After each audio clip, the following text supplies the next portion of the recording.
My interest in wine began with the same gentleman that introduced me to Thomasville. He was my boss at the time, and we would travel on business, and after working during the day, we'd have wine at night and get to talking about the wines we were drinking. And we began making wine in the 1970s, just for our own use.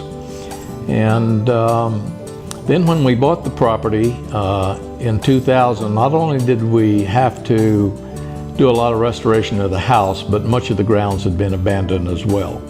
We cleared a lot of the property from brush, and we planted a 3-acre vineyard the first winter we were here in 2001, planting muscadine grapes, primarily for table grapes for fresh market. And we were selling, beginning in about 2003, when the vines began to mature, we were selling several tons of grape a year.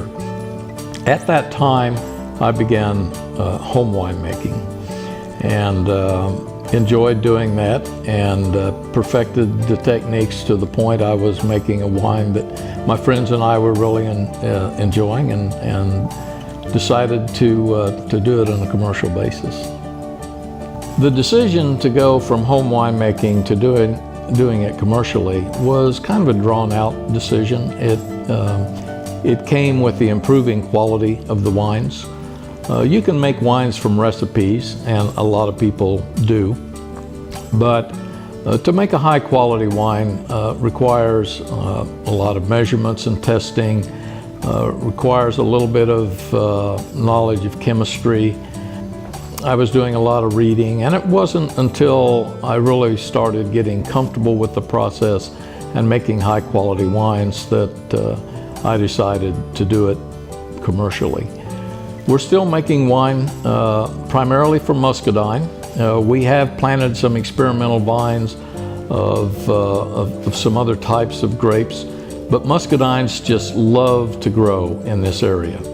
The old world style grapes, the European style grapes, are in the family Vitis vinifera.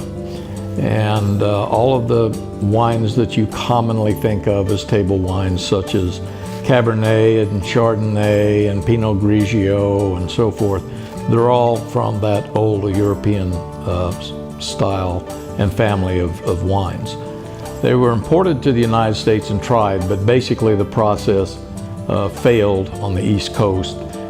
It did have very good success in California, but in the southeast here where we are, Vitis vinifera grapes just will not grow. On the other hand, muscadines are native to the area. They're in the family Vitis rotundifolia. They love this climate. They love the heat. They love the long growing season. And it takes very little spraying, either insecticides or fungicides. It doesn't even really take much fertilizer. They just love to grow here. And there is a market for muscadine wines, and most muscadine wines are sweet, but we do have a dry red muscadine wine. Its sugar adds to the character and flavor of a muscadine wine, but I also like a dry red wine. And that was one of the things that required the most time and practice and learning, was to make a good dry red out of muscadine. And we do that by blending a wide variety of muscadine grapes.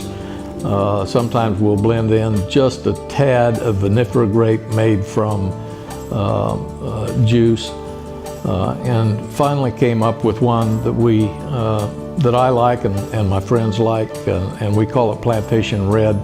There's another winery in the area that uses that same name, so we're going to be changing the name to Big Red. So we have the dry red wine and several different sweet muscadine wines.